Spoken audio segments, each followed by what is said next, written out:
Oh. Yeah.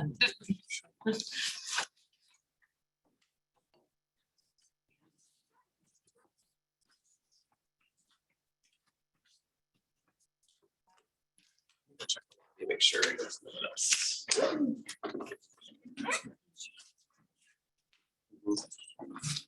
That ivory. Megan, Ashley, can be the commissioner post-chair. Commissioner Ryan. Oh, wonderful. That way. I'll be very nice. As opposed to. Yes. Well, yes, no, I mean, I try to be nice all of the days, but Yeah, it's nice to be able to have the last one in person. yes, You just move Over, it's been 2 years since we've done it in person. Oh, so this is awesome. Oh, yeah. Yeah, maybe I'll switch there and have Dan sit over here. Sure, Address that. sure, because then yeah. everyone's that Seen. way and can still be seen. Given that we don't have nameplates anymore and that we don't have little hands on the screen, you might want to tell us if you want to participate, how you want us to do Yeah, that. If we're yeah. here, if we're here. In here, yeah. Hands are gonna be the easiest, yeah. I think that's Fine, fine. We used to turn that in. all right, We yeah, wanted to talk. and then they would fall over. We have quorum, shall we get started? What novelty to be here all in person and seeing more than your faces, at least those in the room, and appreciate, I hope you can hear me, folks on Zoom. Is there any way to give a thumbs up that the voice sound is coming through okay? I don't know where the speaker is, or the microphone. Yeah, we can hear you. Oh, great, okay. Good morning. Yeah, welcome. February Urban Forestry Commission meeting. Feels like we're just in a whole new place. The building, I don't even recognize it walking in. I recognize it from the outside, but the inside is a completely different thing. It's my first time in here. I wonder if it's yours as well. We used to meet right next door in City Hall back in the day. So we're transitioning, it seemed like, at least for this meeting here, see how it goes. Again, Vivek, Shandas, looking forward to facilitating my last meeting here. Daniel and I are going to be stepping off the Urban Forestry Commission. Our time is up. So looking forward to going through a pretty full agenda today. We're going to move the public comments to the end and start off with meeting minutes and then move right into a proposed bylaw change. So jumping right in with some changes, and then we'll get into the Forester's report, and then we have Commissioner Dan Ryan coming in to meet us today, and that's that's an opportunity. We were, as you know, we were working with Rubio's office, and now Ryan's office is going to be one overseeing Parks and Rec, and so it's an opportunity for those commissioners who haven't met Commissioner Ryan to have a chance to ask questions. I think it's a relatively informal setup. Have about I think it's half hour with Commissioner Ryan to chat, and then we'll lead into PBOC conversation about curbs and curb zone pilot program, and then finally closing out with conversation about urban forestry budget. I know there's been a lot of movement on that online, and then public comments at the end. So that's a full packed agenda. Let's just jump right in then with meeting minutes. Brian, you sent those out a few days ago, and Yeah, those are thank you December for and that. January. Yeah. January, right, December and January. Any edits, comments? Yeah, Roberta. And we're just gonna raise hands. By the way, just, I'm sorry, I overlooked this, but you were asking just before our meeting, people in the room raise hands so I can see and call and just facilitate. And I'll be constantly going back and forth between folks in the room and online. And if you would just put up your hand in virtual hand, it's kind of easier to see, I think. If you want to say something and you're on the Zoom, that'd be really much easier for me to notice. So go ahead and check in with Roberta. Great minutes, Ashley, thank you so much. Just a couple comments on the December minutes. The climate emergency work plan, when Valney Oliveira came, I think it would be helpful to note that we need this in the intro, that he came, you know, in large part in response to the comments submitted by the Forestry Commission. That was a good thing to do, and note that. And then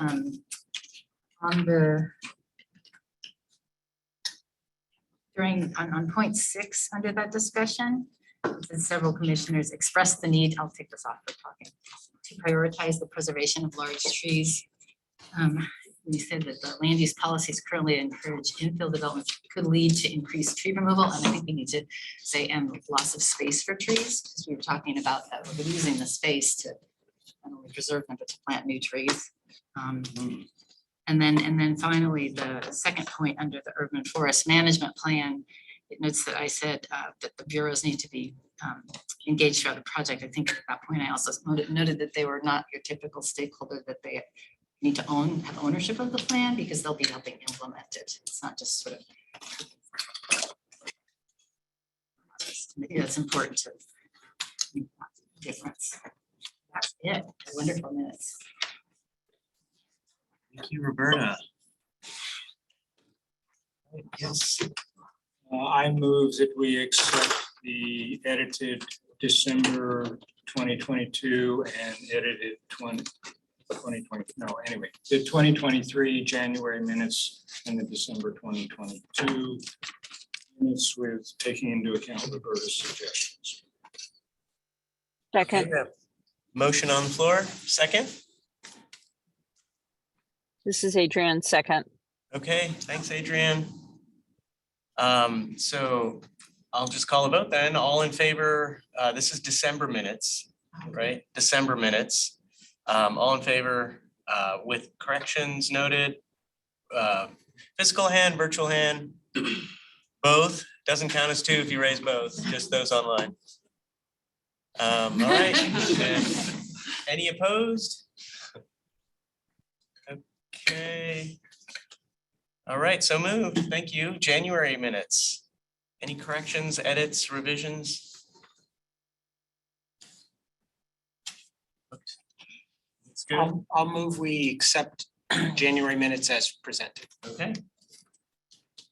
Motion on the floor, second.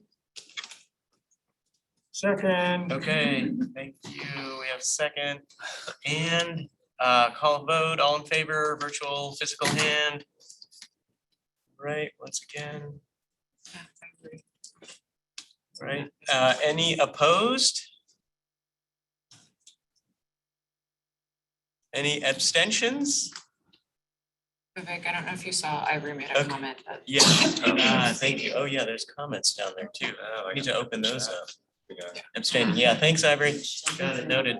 All right, so moved. Thank you. December, January, we're all caught up. Wow, that's really cool. We're starting, yeah. I just want to ask, if there are any more movements or motions during this meeting, if anybody opposes or abstains, if they could audibly say that, just so I can. Here, review these okay, in a thank week, you. you know, Yeah, I'll- yeah, great. It's when I can't see the hands on the recording. Got it, got it. Yeah, thank you. Okay, and so we do have another vote coming up, so that's nicely timed, thank you. Moving right on into bylaws update. Brian, do you want to tee this up? Yeah. And then I can. So with Vivek's term ending, we will need to appoint a new chair. I think we've discussed going back to the workshop in June was moving to a co-chair model. So something that Vivek's recommended. I think there was pretty broad support for that shift. So we'll need to update the bylaws. So I sent the draft over. It's a pretty straightforward change in two places in the bylaws. It says chair, and that'll be changed to co-chair. That's basically the only change we're approving. So there's the bylaws portion, which maybe we can vote on first if everyone's in favor of that. And then after that, conversation about appointing new co-chairs to begin in March. Maybe, yeah, One question is, in moving to a co-chair model, will we still have a vice chairperson, or does that?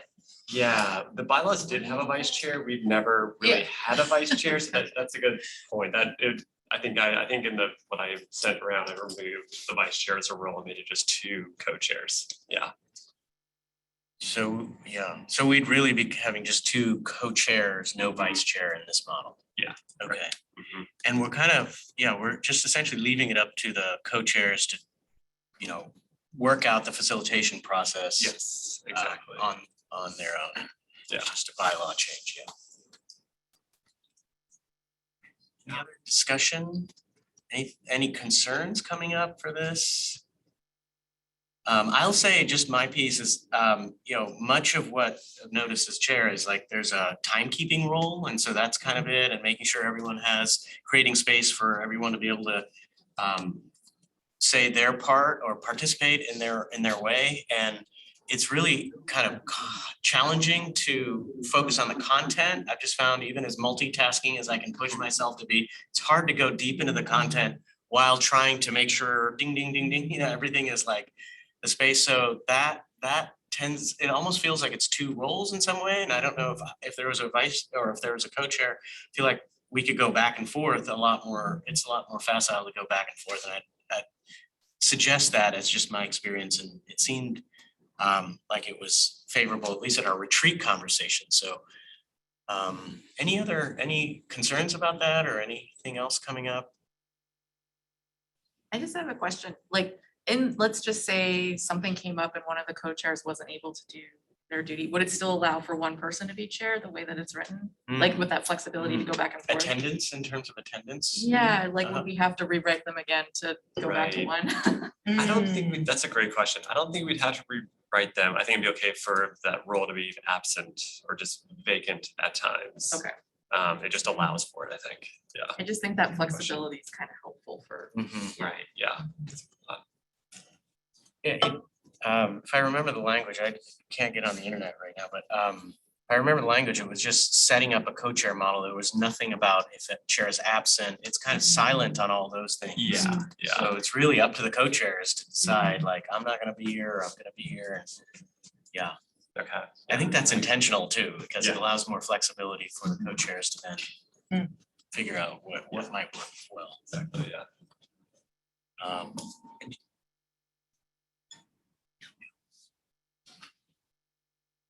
Are we comfortable voting on that? Yeah, Okay. any other online folks, any other questions, concerns? Okay. All right, call a vote then. This is a bylaw change based on the markup copy that Brian sent around with a change to allow for a co-chair, I think it is, a co-chair model for their Forestry Commission going forward. All in favor?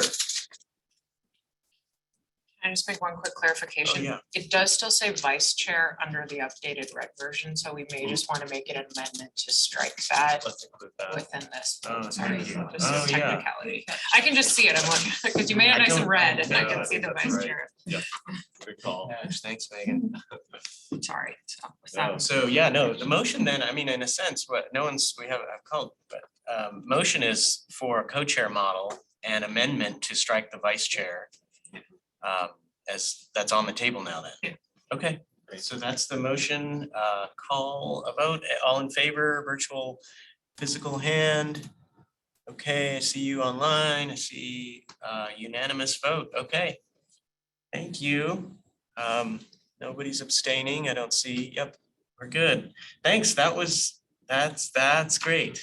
I feel like I'm leaving the commission in better shape than I found it. All right. Yeah, Since we're talking about bylaws, one issue that came up a year, 2 years ago, which I'm not sure we ever resolved, was this issue of terms of office, right? So the issue was that the bylaws, at least the way I read it, seem to have a gray area in terms of if somebody comes in presumably to fill a role that somebody else left before their term was complete, that the person coming in would not be allowed to serve a full 8 years. They would just be able to serve whatever term that they're fulfilling plus another 4-year term. But at least the way I read the bylaws, that wasn't totally clear. We never heard directly from a city attorney about that. We heard indirectly that they interpreted it to mean that no, you couldn't serve the 8 years.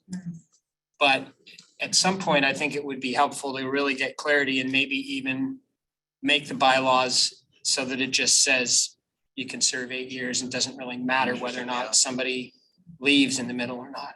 I mean, I certainly would have loved to serve my full 8 years. I'm only serving 6 years. That's water under the bridge at this point, but I think just going forward, I just like to put a plug in that I think it would be helpful to make that change, because I don't think what difference does it really make whether you come in to fill someone else's unfilled term or not, right? Right. I want to have a quick time check actually, because Commissioner Ryan is coming at 10. Yeah. And we need the Foresters report Right. first, And so. I planned on yeah, thanks. 15 and we're down to 9. Yeah, let's come back to that. Let's come back to Yeah. that, Daniel. I think there's a lot, Just there's a wanna, lot there. I wanna flag it. Before, yeah. I agree. Let's hold off on that. Thanks, Brian, for that check. Yeah. Let me turn it over to Jen then for Forester's report. Thanks for that. Okay, I will try to go quickly but leave space for absorption. I have for you 6 items. First off is just to share a couple recent bright stories, I guess I'll call them. So February is Black History Month, and to celebrate, the Urban Forestry Community Stewardship Team, which is Marissa Richardson and Daniel Moya, hosted a gathering on Black environmental efforts in Portland in partnership with the Portland Alumni Chapter of Delta Sigma Theta Sorority. Over 100 participants gathered at Jude's Key Delta House, which is near Peninsula Park, to hear a history talk given by Marissa and to meet partners from the Blueprint Foundation, Camp Elso, Delta Sigma Theta Sorority as well. And there were also tree crafts, tree stories, a tree walk, plus lunch from Erica's Soul Food. So thanks to Marissa, Daniel, and our seasonal community service aide, Biz Miller, who led the tree walk, and all of those partners. It was a great event. And related to that, I just wondered, did any of the commissioners, in addition to Roberta, because she did this already, participate in a Foundations to Diversity, Equity, and Inclusion training? Anybody do any of that yet? Okay, they'll keep coming out. We'll keep sending them to you, and I'll really encourage you to take that initial training, which everyone that I've talked to, myself included, Roberta, have thought it was really great. And part of your role as commissioners is to work to dismantle institutional racism and othering, and fostering equity, diversity, and inclusion. The other bright spot I'll mention, the Learning Landscapes tree planting season kicked off this month at Woodstock Elementary. Second graders were able to explain the difference between evergreen and deciduous, why trees need to be planted at the correct depth, and many of the services of trees, thanks to our planting team member Molly Wilson's classroom instruction. And 13 trees, including 2 named Bob Ross Margaret and Blossom Corner, were planted, mulched, and watered by the students. Learning Landscapes is now in its 21st season, and I'll put a link to that in the chat when I'm done. Moving on to a second item. As you know, thanks to the park's operations levy, for the first time, funds have become available for proactive park tree maintenance. Although we're still hiring into the new positions to do that new work, we've managed to get a small scale version of the program going. So since October, the Urban Forestry team has proactively cared for over 70 park trees in 4 parks. Those are the North Park blocks, John Luby Park, George Himes Park, and Petty Grove Park. Prior to levy funding, maintenance of park and national area trees has been largely reactive, meaning somebody sees something, they hopefully let us know and we go out. With proactive maintenance, tree care will be routine, ongoing, planned, prescriptive, more efficient, with better public safety and tree health and longevity outcomes, just like maintaining streets or bridges. Trees need that care too. So over the coming months, we'll be finishing the staffing and developing the program so that more comprehensive rollout can start this summer, if not late spring. And I'll put some information on that in the chat when I'm done too.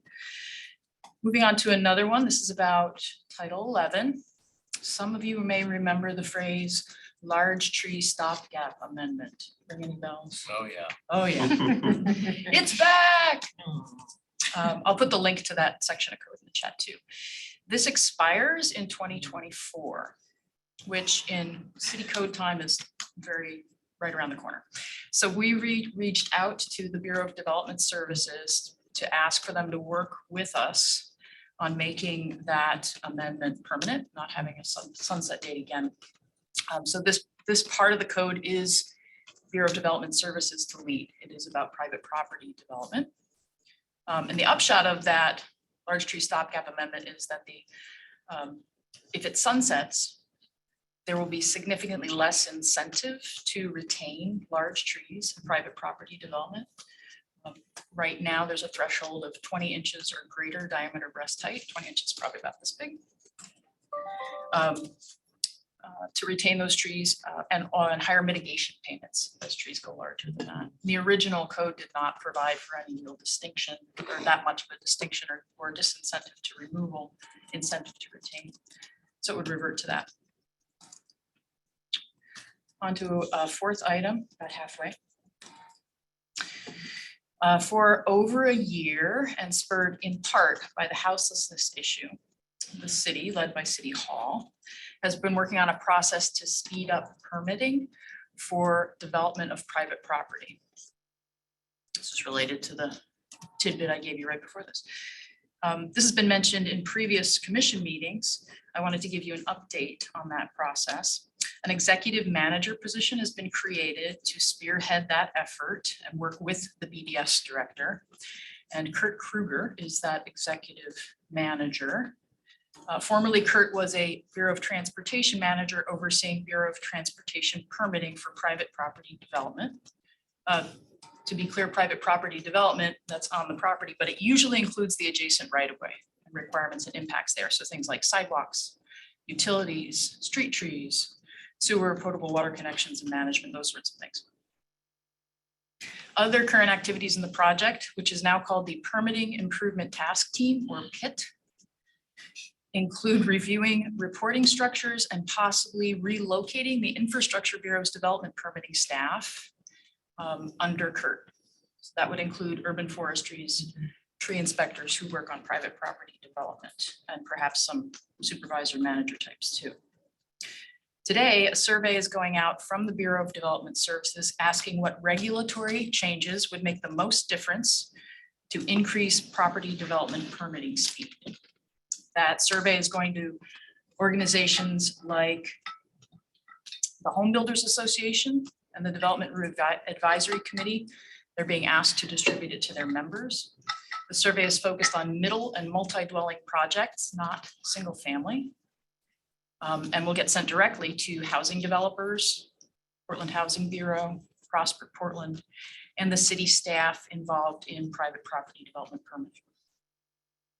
Last thing on that, to date, city permitting staff input on the project, so speeding up permitting, has included frequently incomplete and incorrect applications and application materials, and the sequence and structure of the permitting process as key, making permitting move faster.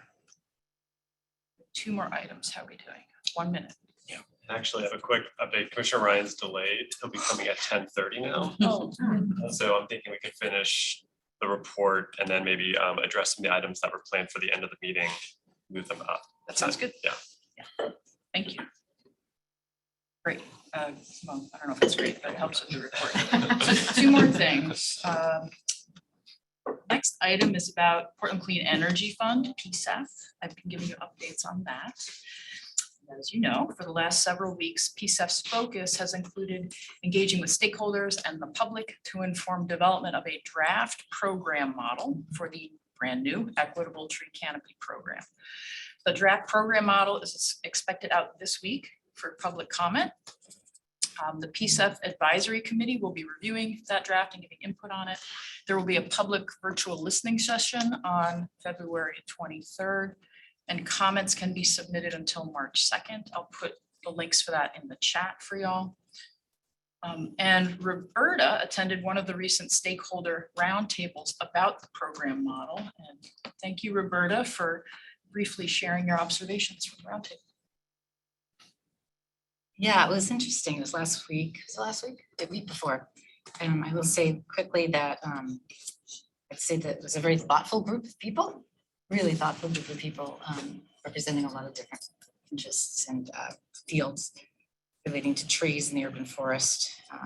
And urban forestry staff was there, really helpful resource to the discussion, Brian and Angie DeSalvo. I think given the nature of the discussion and what's under consideration, I would like to have seen Peapod staff there as well, given that there's a focus on planting street trees as well as private property trees and also BES too. But there was a great discussion. I would say that in terms of issues they're grappling with, a number of them, many of them, but we're taking $40 million over five years.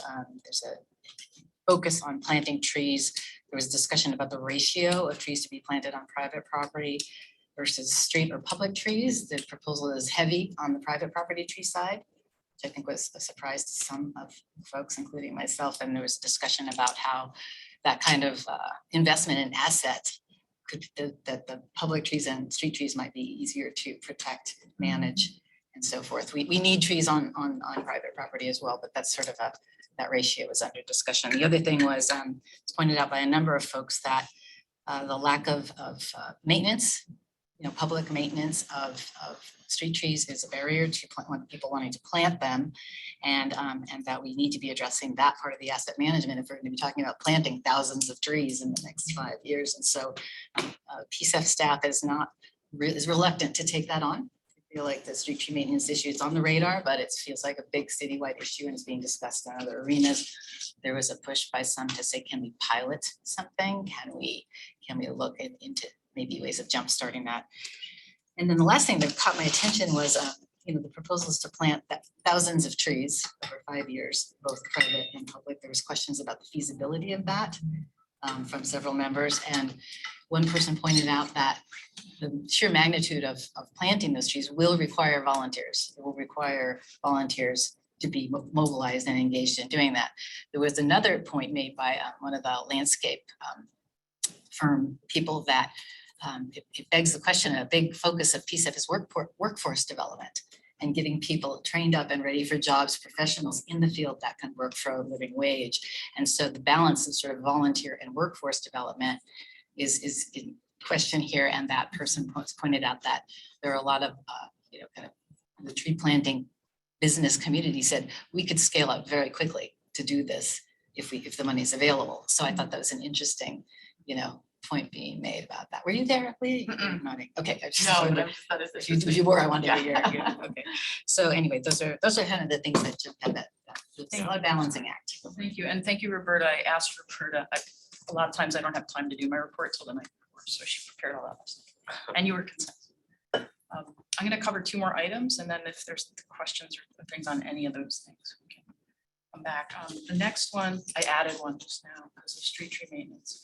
So the Inflation Reduction Act, which is federal legislation that passed last year by the Biden administration, offers $1.5 billion for community and urban forestry, the first time I've ever heard of funding of that sort from the federal government.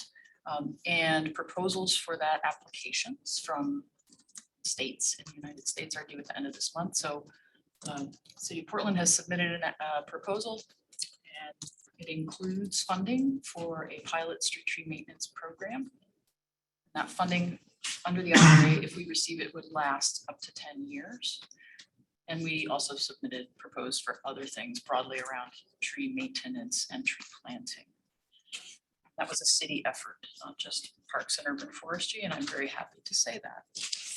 That means our Government Affairs Office was involved and supported, and the Mayor's Office as well. Last, but certainly not least, it's Daniel Newberry and Vivek Chanda's final meeting as Urban Forestry Commissioners. And Daniel and Vivek, I wanted to say personally, and from the Urban Forestry staff, thank you for your years of dedication, time, lots of time, smarts, lots of smarts and wisdom, and active and constructive engagement on the commission with the Urban Forestry staff. and for the city. And I know many members of the urban forestry team have really valued working with you and benefited from working with you. You've made a real difference to trees, people, governance in Portland and well beyond. You're both involved far beyond the city. And I know that all will continue in your other walks of life, thankfully. To honor your service in an admittedly small way, we have for each of you a book that has been signed by many commissioners here and staff. So I'm gonna give you this. You didn't know this was going on. So. I'm sorry so much. Daniel, thank you so much. I appreciate all your work. Keep going. Because you're not on the committee, you can still do it.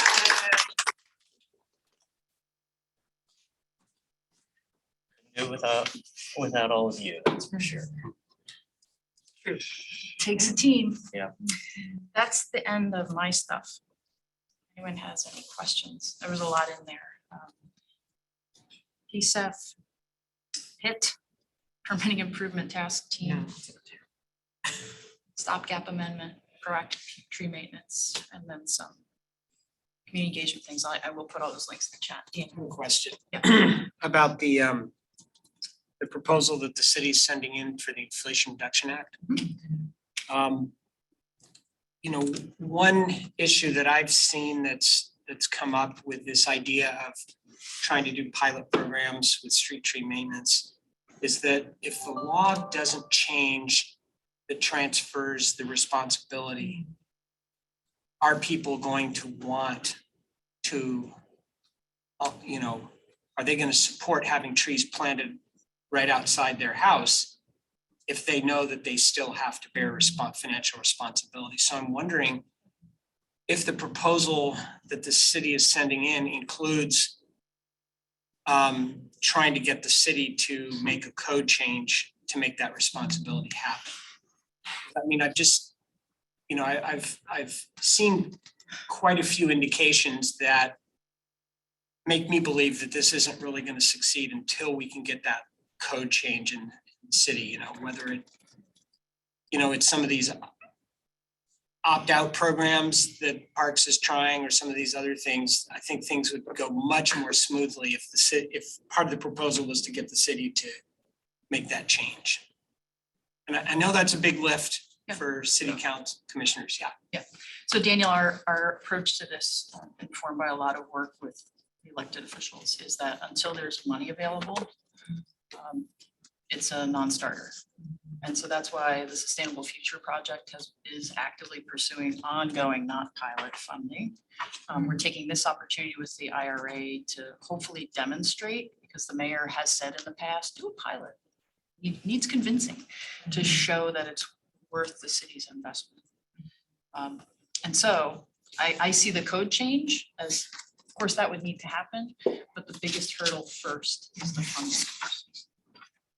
And then the code change will be much easier to make. I hear that. Yeah. But there's plenty of money available today. Yeah. It's called PSEF. And the PSEF has been building and building. There's so much money, the city can't spend it. They don't know how to spend it. And so I realize there's some things that would have to change in some agreements between PSEF committee, between Bureau of Planning and Sustainability. But there is money there right now. It's just a matter of, is the city willing to prioritize that money to spend on street tree maintenance and make that change? My opinion. Hear that.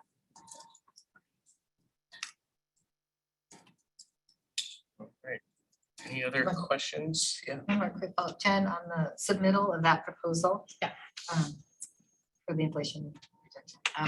Did that, the city, did they submit, did you submit to the state? Because the state's, Yeah. okay, so you're submitting to the state, the That's right. state's forwarding it. Right.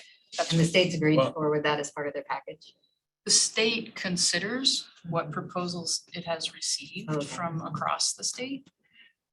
And we've met with them a number of times, so we hope ours will be well viewed. But it really depends on ODF, Oregon Department of Forestry, what they choose to submit. We did also not only work with them, but we worked with other cities in Oregon to try to all get on the same page. That rising tide that lifts all boats, right, Megan?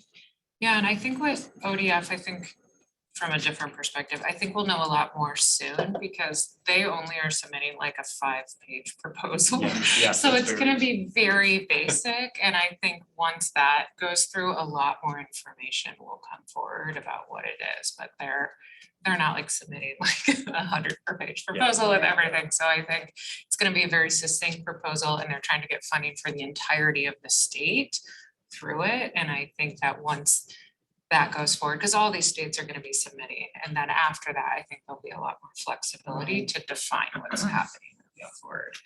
But 5 pages is not much for an entire state. It's like the easiest grant Yeah, it was- application Yes. I've ever seen. For the most amount of money. Yeah. Yeah, I know, right? And I Yeah, think this is just an early phase of it. Yes, So that's there's- right. There will be more opportunities, but this isn't the full 1.5 billion just yet. yeah, and then cities and tribes and nonprofits and Right. universities and others will have a second round, because February 28th is the state's application deadline, and then comes others later, so. Yep. Yep, exactly. yep, there's a couple. Exciting times, baffling times. Great. Thanks, Jen. Are we ready to talk about the budget? Maybe we have the budget draft memo. Yeah, I was actually gonna propose, because I know we have a public comment here.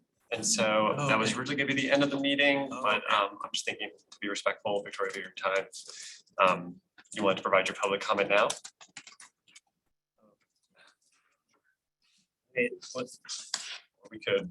Do you want to make your public comments? Oh, now? I'm sorry. Oh, Yeah, no no. problem. So you don't have to Sure. wait. Yeah, I just figured since you're here, I don't make you wait till the very end. Thank you. Yeah. You want to sit at the table? I don't have my back, folks. But no problem. Hello, welcome. Hi, thank you. I wrote it out so I wouldn't be too wordy, so forgive me, if it just sounds planned out. And which one was Brian? I'm Brian. We've emailed a little bit. Yeah, Yes, hi. we've talked. I'll Yeah. give this to you. I keep forgetting I need glasses. I keep forgetting it. Oh, The print is pretty small. yes, it is. It's tiny. It's smaller. It's smaller. It does. Oh, my granddaughter last, I said, wait a minute, I can't see this. I thought there was something on the paper. Okay. Greetings, my name is Victoria Burton. I'm retired semi-disabled citizen. I have an English elm tree in my front yard in North Portland. In 2022, it cost me thousands of dollars to repair my infrastructure, and the tree is continuing to destroy my infrastructure, causing problems for both my neighbors and threatening the public safety. Because of this tree, we have an enormous elm leaf beetle infestation inside our home, which essentially has rendered the house uninhabitable. The beetles are not only using our house as a place to winter over, but they are using our house as a year-round greenhouse and are active throughout the year. For months, a pest control company has tried to eradicate the beetles from our home with no success, and the beetles are causing damage to the interior as well.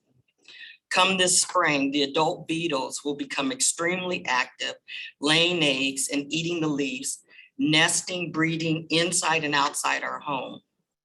I've submitted the form to be placed on the March agenda and want to ensure I'm placed on the agenda to present you with materials to review for removing the tree. The care of the tree and the beetle infestation is bankrupting our retirement account. This home is and always has been an investment property to leave to our heirs.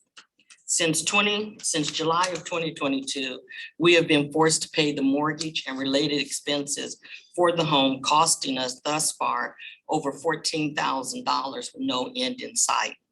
Plus, we have to pay for our primary home mortgage and related expenses. Just want to say, please, I beg of you to view this as an urgent matter that can no longer be put on the back burner or force me to go through a long, complicated, bureaucratic red tape process. What do I need to do to ensure I'm on the March agenda? I did fill out the form. Thanks, Victoria. Vivek, do you want me to speak to that? Yeah, I think this is directed to the city first, and then we can comment. Right, and I was trying to catch up on my notes, so That's I missed okay. the beginning of what you said, and I don't remember if you said it or not, but the tree is a heritage tree. Yes, Right, yeah. it's the English elm heritage tree. And Victoria, this is Jen Kyra, the urban forester for the city, just in case. That's me. That's you. Okay. Not me, no. So thanks for bringing your concerns, and I know you've been working with our staff for quite a while and still are. I think they were in touch with you just last week when this came up again about doing a free tree inspection to see about the damage and see if the damage is such that we would recommend removal of the tree and delisting of the tree. So there's a process to go through. It isn't that long a process. It's relatively quick. It's already started if you've done that application form.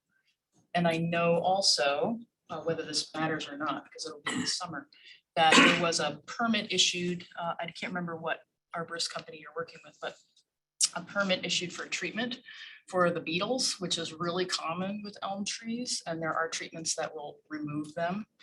And they don't harm the tree, and the treatments eliminate that problem. So I'll mention that as well. So the next step is getting that inspection by the tree inspector and seeing where that leads.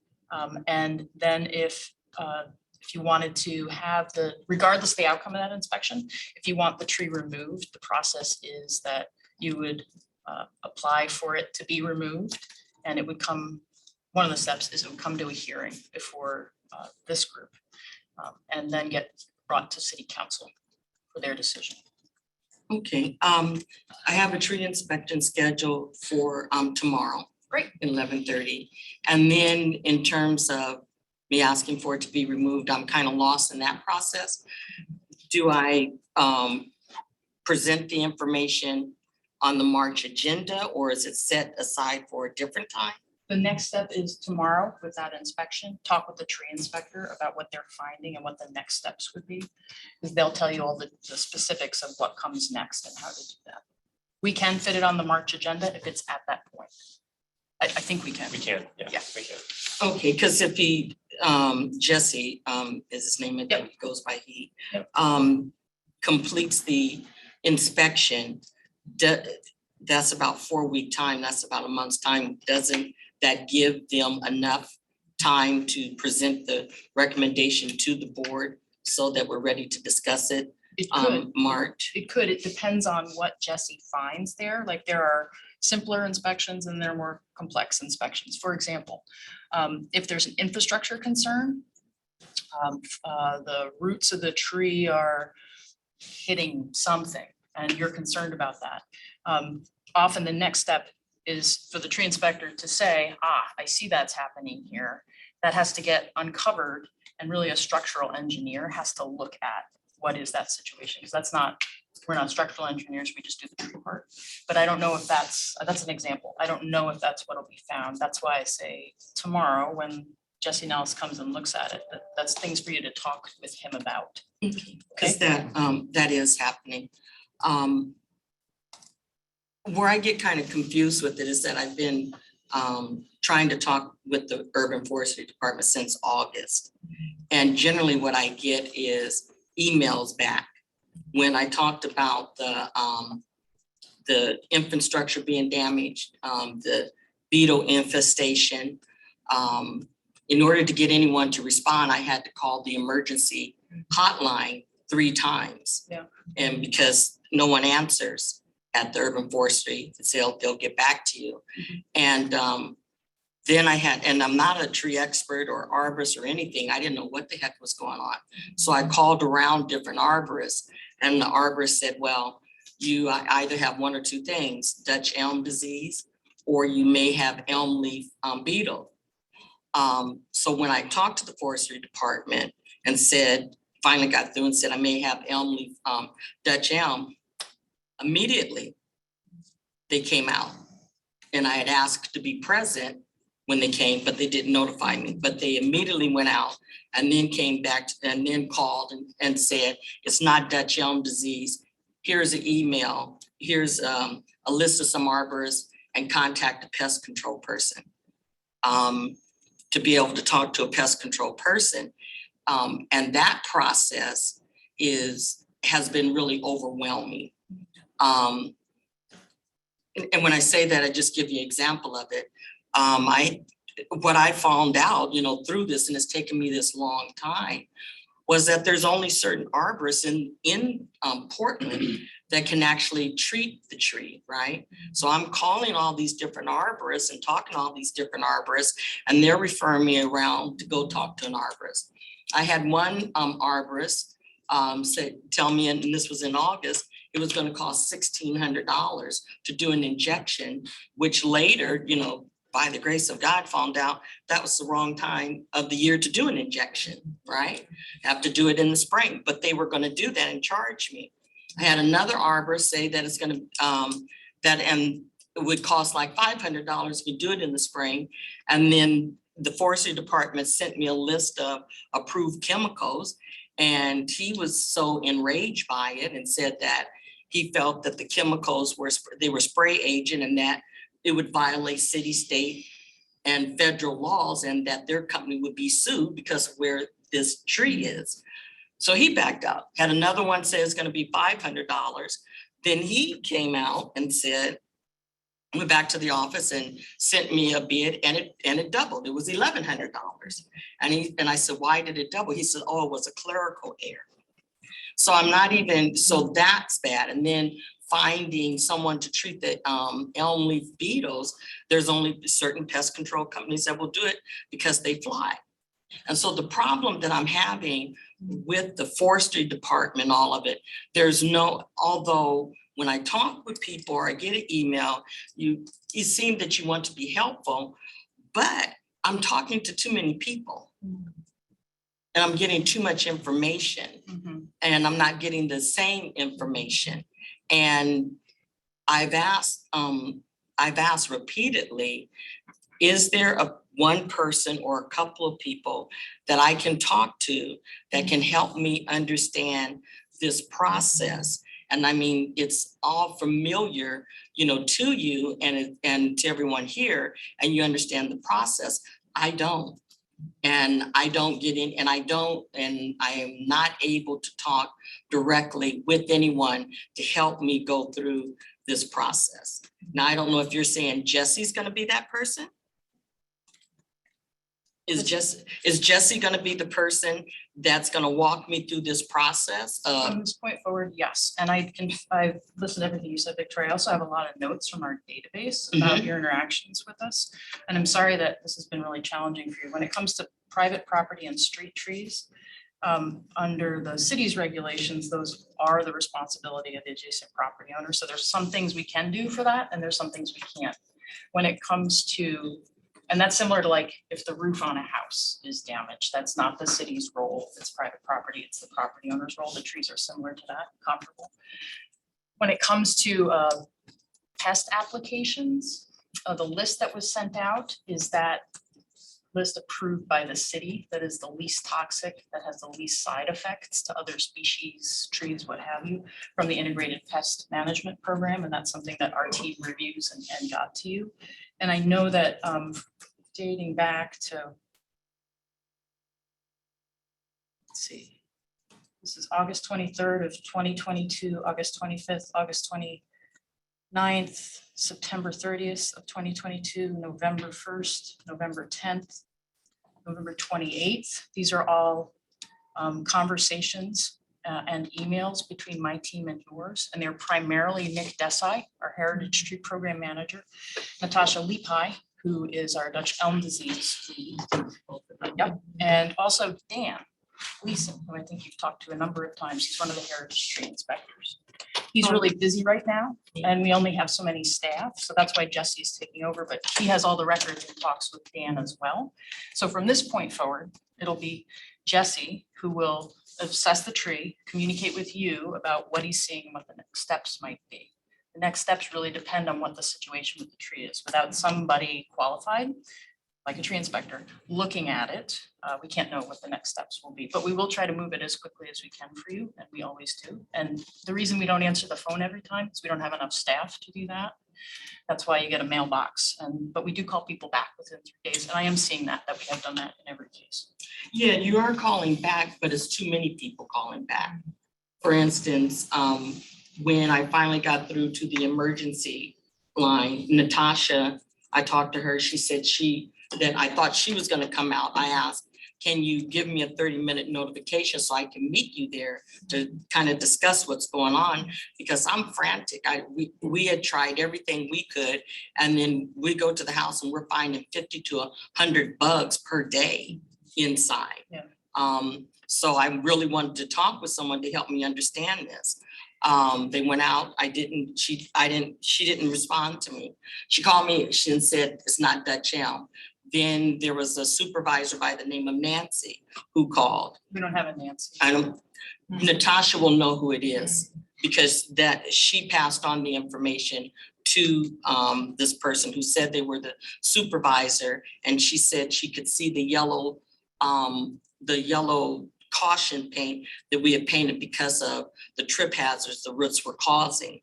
And she said she was a supervisor, and she would instead of me having to get a permit in 10 weeks for me to list everything to put on one permit. The problem with that is that the approved list that the Forestry Department has, out of the three independent arborists, actually 4 independent arborists, said no, that those chemicals were not effective and they had a chemical. And September 28th, I sent an email and asked if that particular chemical would suffice, and never received a call back. Then in November, following that, they said that I needed to contact Nicole Linehan about the chemical. I'm not sure who she is. And I sent an email and left a voicemail and never got a reply back from her. So yes, you guys are calling, you do call back or is response, but it may be from 4 or 5 different people that I'm getting calls from, and I'm not really understanding who does what. And at the same time, the reason why I know that Natasha talked with whoever the supervisor was, and she talked with also Nick, is because Nick called me that same day. So anyway, it's just, I hope you understand what I'm saying. It's just, it's really unnerving, and really with what's happening in the home, we're on the track of losing our home. I mean, we're paying out, like I said, over $2,000 a month. We've paid out over $14,000 with no sight, with no end sight, so I'm bleeding. We're dying here. And I need this to move as fast as possible to reach a resolution. Thank you, Victoria, for sharing that. And I appreciate all you're going through. It's incredibly burdensome regulations for all of us in every place I've ever been where I lived. I know that you have worked with General Tree Service, looking at our notes from our database. Yeah, And they are supposedly scheduling to treat the tree for the elm beetles. Like, they got a permit, they took care of all that. And it was delayed because I think it was all happening in the fall and the leaves were off. And it needs to happen when the beetles are present, which is when the leaves are on. So according to our records, that's the plan. yeah, no. Good morning. I'm not sure if as I told you, all the discrepancy in prices, I'm not sure which one I'm going to work with, but. Okay, yes, that's up to you. And shopping around. No, please, go ahead, you go ahead. Thank you, Victoria. I'll just leave this with you. Okay. I'm doing well. Nice to see you. No.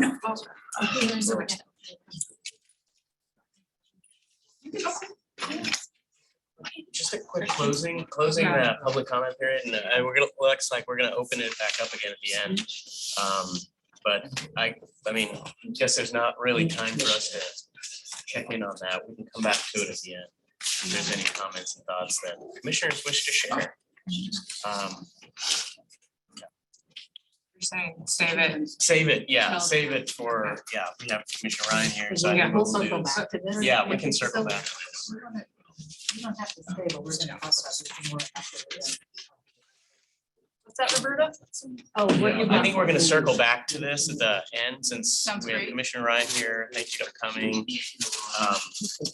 But yeah, it's just something we can come back to and just see if there's anything commissioners want to respond. Hello, welcome, Commissioner Ryan. My name is Vivek Shandas. I'm Chair of the Urban Forestry Commission. Vivek? Vivek? Yeah, Shandas, I'm Chair of the Urban Forestry Commission. Really appreciate you coming in. Love to welcome both of you, and also maybe, I don't know if you want a quick round of introduction. We kept this pretty informal, pretty Yeah, open upon your request, I believe. So just a chance to get to know each other and talk about priorities. Good morning, first of all. Sorry I'm a little bit late. It's been a morning. Tell me, of course, your name, but give me one sentence what motivated you to want to be on this commission. Who wants to start? It's not fair when you're sitting next to the person, right? Yeah, who looks like. I can start too. I mean, fine. Yeah, This is Daniel and my last commission meeting. After my 8 years, Daniel 6 years, we're rotating off. Our time is up. So I'd start just because I've been reflecting on this question a lot, and I think actually putting a little letter together for the commissioners on my experience on the commission. And I think the thing that, so again, Vivek, he, him, his, and the thing that really motivated me more than anything else is to be able to, I work at the university in my day job and as an environmental consultant. And so being able to actually, I'm sorry, Portland You do. State, yeah, Portland State. And I guess when I'm blocks away, I should just assume. right. And I think the thing that motivated me more than anything else is being able to take more personally the things that I've been working on in kind of a lab setting and a kind of non-policy setting per se, and to have a direct connection to the work that happens on a policy front. So being able to draw that bridge between things that are happening in the university setting and things that are happening in the community setting. And it's over the 8 years, I can say it's squarely put me in that kind of understanding of how to make those connections between what we do at the university, what we do as consultants, with what's happening with the public agency. So that's kind of what motivated me. Thank you, Vivek. Don't stop. I know, that's You always want professors to stay present. No, my time is up. I'm done. Yeah. Could I ask you to just briefly talk about what your research is about, like urban heat and trees? Oh, sure. Yeah. So I spent a lot of time working on issues of kind of characterizing tree canopy in urban areas and the kind of changes in tree canopy to urban areas, kind of the built environment. So the physical built environment, how it's changing over time, and then the relationship that has to specific policies that have driven the kind of tree inequities that we see across the country, and why some neighborhoods have a lot more trees and why other neighborhoods have little, and how federal policies, local policies have contributed to that, and then what role community groups can play to right some of those past wrongs. And his research gets a lot of national attention. Like New York Times. You can't help where the media goes with it, but yeah, it seems to be popular now. What school are you in? I'm in the School of Geography. Yeah, Portland State. That makes sense. My name's Leah Plack and I am an educator and I focus on STEM education.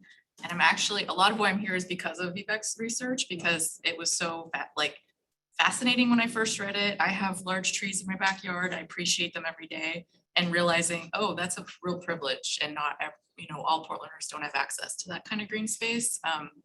So it really made me want to be engaged in how we can address those issues, which are not by accident, but the result of racist policies and redlining and all of that. So it's actually, your research is a lot of why I'm here and why I'm interested in being part of the commission. Thank you. Daniel Newberry is my name, and as Vivek said, I'm reaching my term limits today. But in my day job, I'm the executive director of the Johnson Creek Watershed Council. And over the past 30 years, my career has been mostly watershed restoration. And a lot of times it can feel like you're a janitor cleaning up the damage after it's already been done. And so when I get opportunities like this to help shape policies so that you can prevent the damage from being done, I feel like that's something that I also want to do professionally.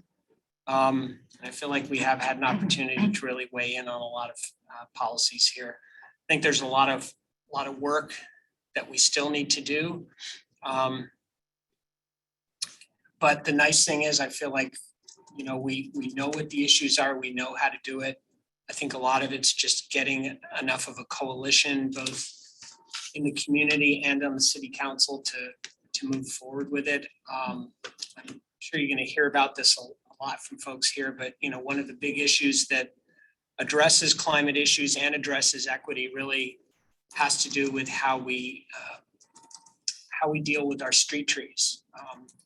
Vivek's work has really shown how there's a huge inequity in canopy in poor neighborhoods in the city, which by and large have a much higher population percentage of people of color.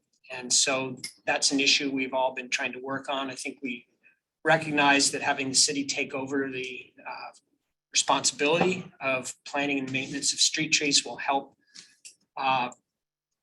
really deal with both the equity issues and with the climate issues. And so it could be a real win-win situation for all of us. A lot of it boils down to money. But I think we're finally at a position where there's money coming in from a lot of different sources. We just need to allocate it in a way that moves this agenda forward. But we also recognize that, you know, you're also dealing with a lot of other issues in the city that have nothing to do with trees. But, you know, if I could say one other thing, it would be for city staff in all bureaus, if we could get city staff to really see trees as part of critical infrastructure and not just an afterthought, I think that could be a really big step in kind of dealing with the climate and the equity issues all at the same time. So I'll leave it at that. I'm just gonna say something really quickly, which is that Commissioner Ryan attended the Shade Equity Social on Monday. Maybe some of you were there. I wasn't there, so I apologize if you were, and I don't know. So it just really, you know, a lot of what you have said so far really fits in with their mission. So it's really nice to see that connection, and just to let you all know that the commissioner has been involved already in that. So this is wonderful.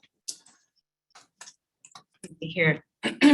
My name is Roberta Jordner, and I guess I bring to the commission 30-year profession in environmental planning and policy, 25 of which of those years was here at the city, working with infrastructure bureaus, Water Bureau, Bureau of Environmental Services, and then a decade plus stint at planning and sustainability, working on climate plans, long-range comprehensive plan, and tree and urban forest related policy and plans. So I guess I'm going to just echo a little bit. I think what drew me here was having that experience, and just over the time, our trees and urban forest are part of our critical infrastructure functionally, and also declared in Title 11 as critical infrastructure. Title 11 is called trees, and it's an important code title all unto itself.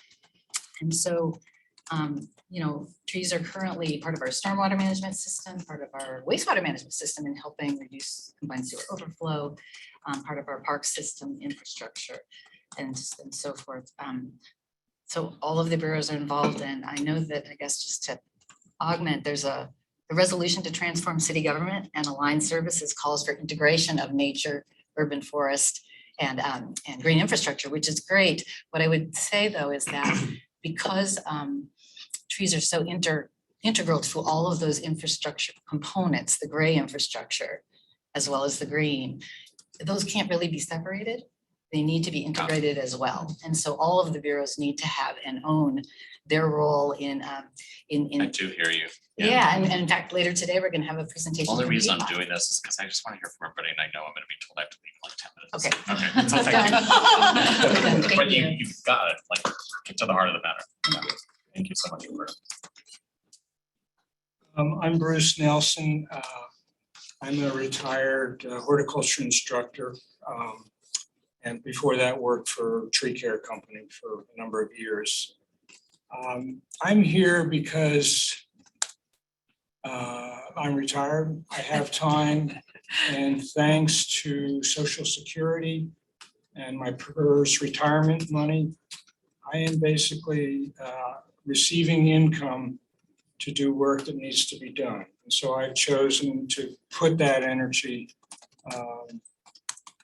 address trees in Portland. I worked in Clackamas County Community College there for a number of years. It's so nice to be able to focus all of my energy on Portland, where I've lived since 1974. Not a native, my wife is, but I'm not.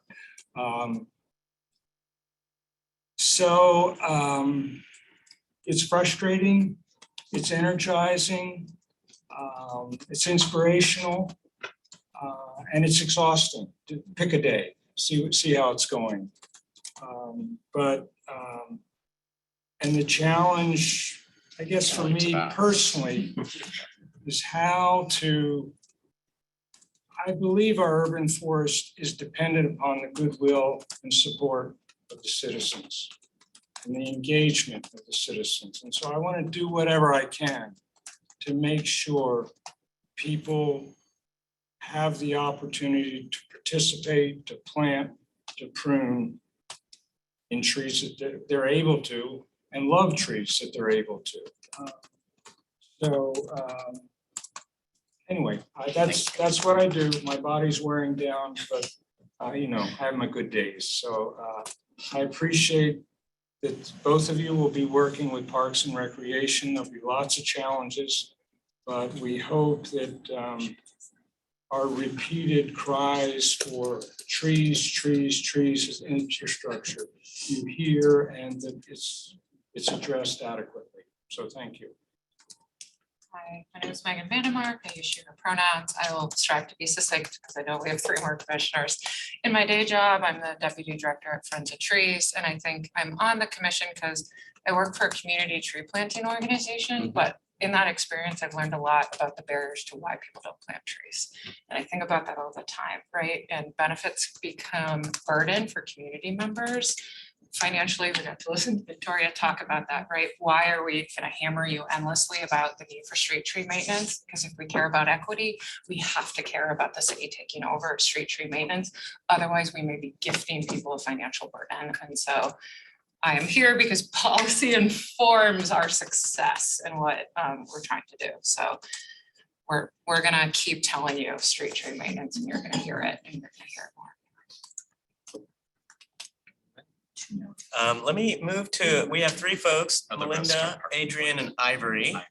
Melinda, Adrian, Ivory, do you, one of you care to volunteer to introduce yourself to Commissioner Ryan and why you joined the Urban Forestry Commission? I can go really quickly. Go ahead. I'm Melinda McMillan. I'm an architect and urban designer. I work at a local landscape architecture firm.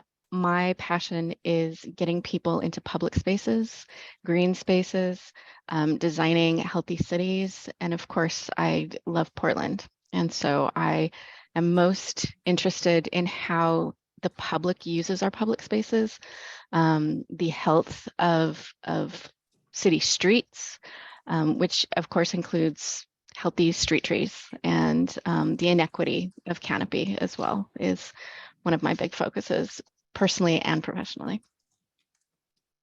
Thanks, Melinda. Who's next? Hi, this is Adrienne Feldstein. Thanks for coming, Commissioner Ryan. I had the pleasure of meeting you at the Portland Parks and Rec Board because I'm also on that board. So I am a preventive medicine and occupational and environmental health physician.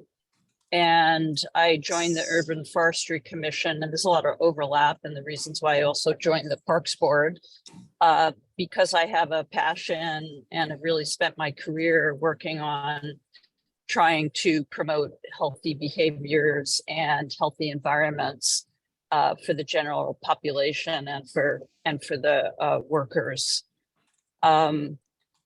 I wanted to also echo really the same thing that I said during the Parks Board, and that is, and you've also heard from others today, that we have to really focus on protecting our existing assets in the sense of for trees, it's really those older, larger trees that are critical. So the issue of helping the public maintain those street trees and maybe even the heritage trees on private properties is going to be critical to maintaining our life-saving canopy. I also wanted to say that, from the occupational environmental health scene, I've seen over and over again in my career, the disparities in terms of certain population groups, folks of lower income,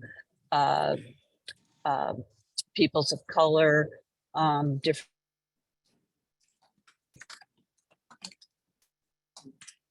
Hit a tunnel. The workplace. And did you lose me? Yeah, we You got a got lot me? though. Can you hear me?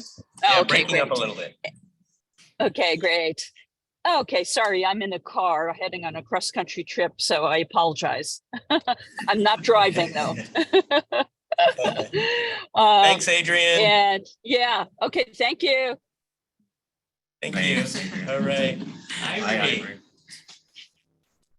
I agree. If you're on. Yeah, I think we can hear you. I hope we can hear you. It's a new sound for me. No, not now.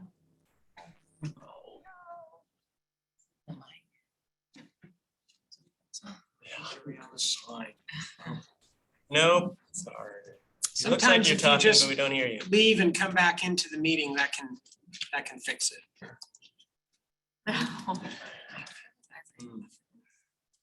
Oh, bummer. So there's some pretty consistent themes that you're picking up, I suspect. Did you guys all coordinate that? Yeah, not really, but over the years, it just comes out that way. I think the repeated message about trees being infrastructure is important. I think that most people don't think of it that way. And you guys are different than, you're a collective body that's passionate about something. You don't have people on this body that probably didn't know that even when they came in. So I can build a bridge in that category. I don't have to proclaim on my knowledge about trees, but I will for a second. I have a life. I'm a fourth generation Oregonian. My first thing I did was I was active in 4-H as a kid. So I just like the dirt and I like plants, and that's just part of my soul. When I lived in New York, I was so poor as a starving actor, cater waiter, and I found an apartment that was in Harlem because it was across a Morningside Park. And no one would go into the park though because people didn't feel safe, but it had beautiful trees. So this Oregonian just wanted to live where I could be near trees. That's what I care about. So, and that's what brought me back home was actually, well, nephews and nieces, let's give them some credit, and trees. Like that's what I would always say to people when they'd be like, how can you leave New York City? They're always from Ohio, it seemed when they asked that. Just saying. And I would be, well, because I really miss the beauty of Oregon. So growing up in North Portland as well, I understand the equity challenges, and there's a lot of competing interest in that. And I think sometimes we come at it with a lack of empathy lens. So my neighbors of color on my street just happen to have less trees in front of their house. And it's because the Vietnamese refugee neighbors are like, that's too much work and the city's gonna find me and I'm not dealing with that. So pragmatic decision on why they don't have trees. It's called bottom line. And so I think we have to also always have that empathy, because sometimes the dominant culture can come at equity with like, well, it works for me, so it must work for everybody. So the equity journey is always wrought with that as well. And so as a children and youth advocate for equity for over now 2 decades, when no one even talked about that word, now I don't even feel like using it half the time because it doesn't mean much because everyone uses it out of place. But I really hear you, but I'm gonna always try to be a bridge because there's a lot of competing interest. And when I look at affordable housing, when I look at that issue and some of the same people that want affordable housing, are the same people that say they want shade equity, it's like, okay, it's gonna be a messy conversation. I was just out at a site where we're building a safe rest village and how, there's some messy conversations there. I just want to raise up that these are messy conversations and they're competing interests, and we have to have the willingness and the kindness too to sit in that conversation and not always be righteous, but really figure out how we can make decisions that are smart ones 10 years out. And so I wanted to say that because I have to represent all of Portland, which is the one thing I like about being on city council right now, is you're accountable to the entire city. So I need to just put that out. So what I can do with my own yard, which has street trees, I've had the privilege of knowing how to care for them since I was a little kid. And I don't like it when PGE comes by and like, what happened? Where was the warning? So, I get to experience life as a homeowner and get to experience that messiness as well. And even having some neighbors that just like have a neurosis about leaves and like, you have leaves blowing, like, well, yeah, it's kind of what happens in the fall. That's my real attitude. But now I'm a city commissioner, I find even with my neighbors, I can't say things like that. I'm like, okay, I will get out there at 9 p.m. and rake leaves, so you're be able to sleep better tonight. So, Portland's fascinating. All neighborhoods are. And there were some people on my block that really wish I didn't have street trees because of the leaves and because of things like that. I know when it's really hot, they love it because I'm one of the few areas when they're walking down the street that has like shade when they're walking down the street. And sometimes they curb their dog when they stop there. And so there's a real issue there one can get behind. I'm kind of all over right now, but I'm just wanted to be honest about how I'm noticing the competing interests sometimes and how I'll never forget when we were talking about the big elms in beautiful, where's the South Park block? It's that way, that way. And it's like, okay, let's put in more pavement for bikes, people love bikes, good for the environment. But what about these trees? So it's like you sit in these meetings and you see people that are often on the same side of an issue suddenly looking at each other like, okay, what gives here? And so just know when you're a city council member and you're doing your job well, you have to sit in those conversations. And I can't be just on one extreme point of view. I'm saying it's extreme. I'm just saying there's points of view and they all kind of make some sense. And a lot of times the people giving them are on the same side of many issues. So it's infrastructure and culturally we have to get that into people's heads. And I'm all down for that. Like, I agree. Ivory. Hold in. Can you? Yeah. hear me Oh my now? God. Yeah. Yeah. Yay. Okay. Yeah, sorry. No, it's on my end. My laptop has been hit or miss on my virtual meetings, so I apologize for that. I'm Ivory Ihyan Acho. My main motivation was to contribute in some way to my community's environmental stewardship. In my day job, I work at the county in risk management, and I don't get to work in an environmental field, although I have an academic background in environmental management. In my day job, I do more public health, focusing on the workforce community. And when I'm working with the UFC, I'm always looking for opportunities of how to relate the work that the urban forestry is doing with the workforce, because that is a community that often isn't thought about when we talk about environmental stewardship, because they're at work for 40 hours a week. So whatever I could learn and take back to my group, I'm all for that. That's all for me. Thank you so much, I agree. I was just kind of giving my own personal experience with this topic. And another one I want to share with you is, I think she's 85 now and she's a widow, and I'm really big on wanting seniors to age in place. And so she was upset, and it's back to the resources for the city to provide them, that she had to spend a lot of money to trim her tree. And it wasn't in her fixed income to do that. And so she wanted me to hear when I was running for office that one of her biggest issues with the city is being told that she had to do that. And at that time, they weren't offering any assistance. And she was saying, what am I supposed to do? Like, how am I gonna pay my taxes and have this done and pay my prescription bills? So again, back to those competing interests and how necessary it'll be to look at equity in all sorts of ways. And one for me is always going to be, maybe because I'm in my 60s now, is to be really passionate about allowing people to age in place when they're in fixed income. And they didn't want to be demonized that they didn't like their trees. They just felt like they had to make a decision between going by the law of what the city's notice said or paying her prescription bills for the next year. And when I hear things like that, I have to have compassion. And I'm sure you do too when you hear these stories.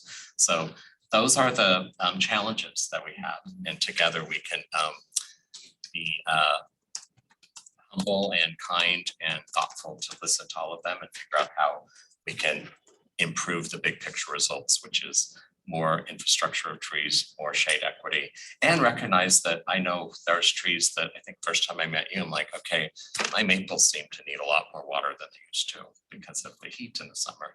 And so we're dealing with challenges on what trees survive like never before. So we have to rethink what trees actually are durable. And anyway, I appreciate all of you for volunteering. I really thank those that have served 2 terms. It's you and you. Is that right? Yeah, so thank you. That's a big deal when you do 2 terms of any service. And welcome to the new people. I really benefit from being in meetings like this and hearing you out. And I wanted to be transparent with you about the competing interests that you deal with. But I will, and I'm glad that when we made the assignments around work areas, the one that I think parks makes sense in culture and livability. I do think the forestry section is the connector to the infrastructure assignments that are all under commissioner maps. So competing interest. But I did notice, it wasn't lost on me, that parks has this component that would have swung it more towards infrastructure, where the rest of parks is more probably over here. Does that make sense, Jen? I hear what you're saying. Yeah. Yeah.